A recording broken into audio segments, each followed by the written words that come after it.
wewe ikae gũkũnyitana gũkũ ũrĩa warĩ deputy president Villager kana Riggy nĩhĩtĩte akauga atĩ Ruto na andũ ake nĩmekuona kuma January atĩ kĩrĩma kĩrakanaga mwaki.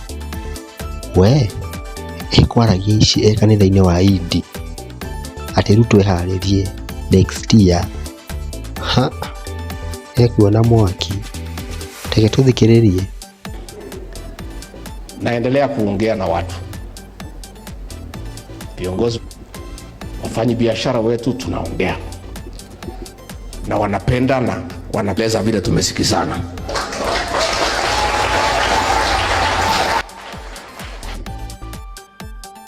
Rais wetu William Ruto, rafiki yangu, alifanya mzuri sana kuleta hii vita na mimi na watu ya Mlima, kwa sababu tumemjua. Hapo beleni hatukuwa tunamjua vizuri, sasa tumemjua, sasa tumemuelewa. Sasa rais, tumekujua, tumekuelewa.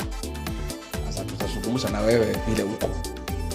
Sasa tukiwa tumekusoma, tumekuelewa, wewe ni mtu aina gani? Sasa mazungumzo yetu itakuwa ni ya maana, kwa sababu tuliongea na wewe bila kukuelewa vizuri. Tulikuwa na Biblia nini tukakujua vile. Sasa tumejua wewe ni nani.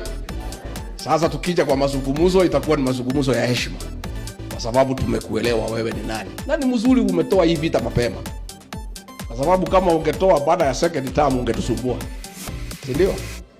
Umejitokeza mapema tukajua wewe ni mtu ya rangi gani. Salama nyandika nyoni muthemba ki tutongetua kwaranĩria nĩ tũkwaranĩria na itĩ tondũ tũkũĩ nĩ tũrakuona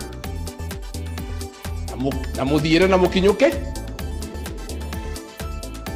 wele atĩrĩrĩ ona Wainaga rĩ Ũgĩkũyũ akiuga atĩrĩrĩ mũkungirĩ rĩrĩ igĩtagwo Nyandarua Ngai kuma kũrĩa waru-inĩ. Kĩrĩte tuone next year ũrĩa gũgũikara. Riggy witũ ndagatũgũithie. We ndahota kũheo wĩra wa gũthambie kana kũhata kũu ũguo. Subscribe boy.